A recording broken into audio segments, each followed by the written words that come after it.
So I want to bring in Leo Nolan, who's the executive director of the Iroquois Nationals and who's in Fort Lauderdale, Florida this morning. Hello, Mr. Nolan.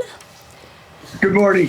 So there you are in Florida, and of course you're not too far from the Orlando bubble. We're thinking a lot about the Raptors this morning and their game, but we want to focus on another Canadian team and a fantastic story that I think a lot of Canadians won't know about.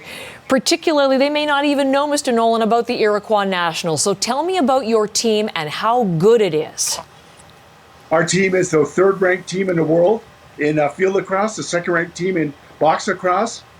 We've had some really great competitions against the Canadian box team over the many years. We've been doing this since 2003 in box, but field lacrosse, we've stepped up, and now we're third-ranked, and we're looking forward to being in a rightful place as the third-ranked team in the World Games in 2022.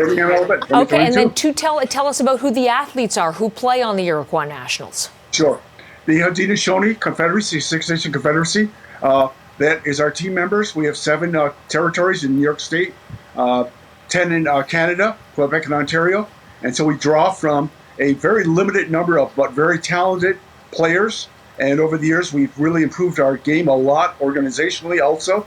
And so our team is made up of our own members of our community. Okay. Mohawk, Oneida, Onondaga, Cayuga, Seneca, Tuscarora, all of the athletes there, the Six Nations represented and representing the Haudenosaunee Confederacy.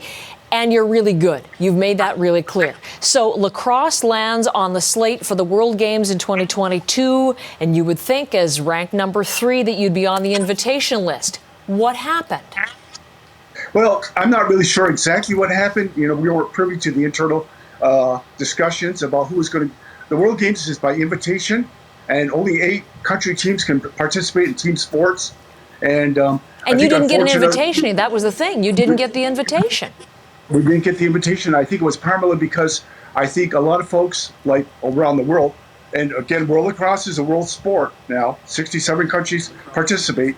I think a lot of folks don't quite understand our standing as the originators of the game, the creators of the game, and what it means to us. If it wasn't for us, lacrosse wouldn't be here.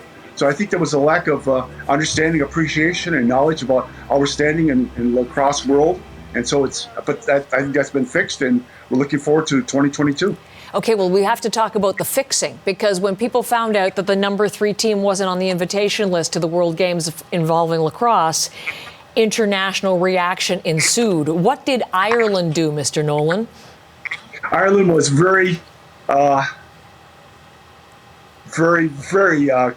we can't congratulate them enough. I think they really understood, and we have a good relationship with Ireland lacrosse. I think they understood that our place, the Iroquois Nationals in the games, is really tantamount to having a very competitive competition.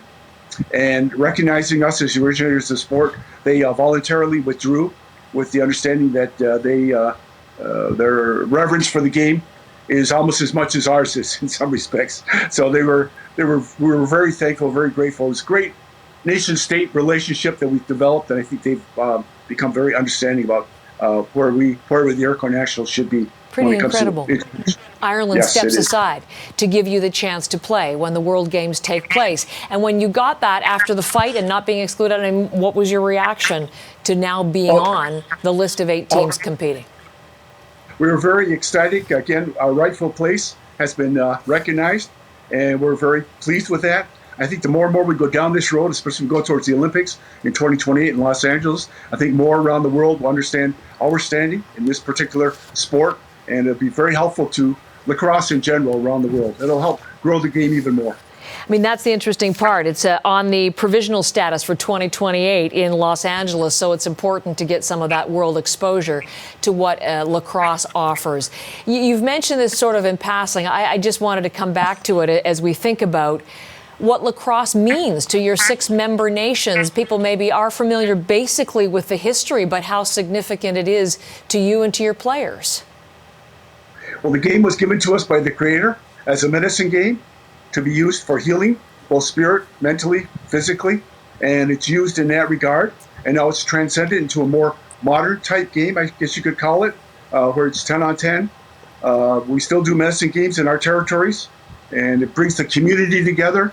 The women have a place in that, organizing the games, the medicine games. So it's really a spiritual connect we have via the game. So we hold it in high regard in our culture and such, and it's a real piece of who we are and how we go about our business. And we're really team-oriented.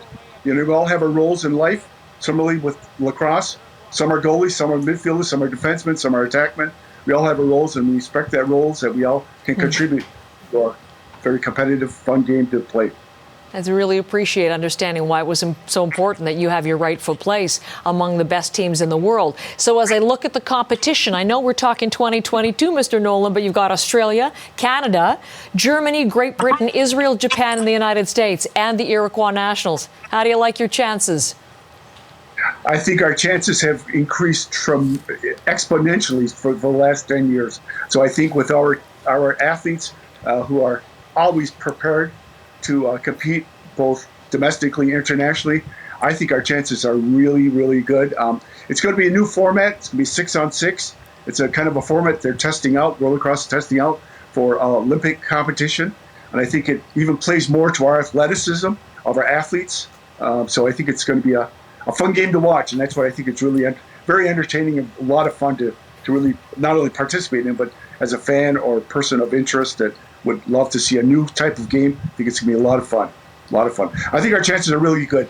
I think, again, I think we can move up to first we always strive to be first. So that's our goal, is to be first in all our competitions. First at playing the sport and shooting for first in the standings. Listen, I know it's off in the future, but it is a fantastic story, and obviously from your enthusiasm we can see how much this means.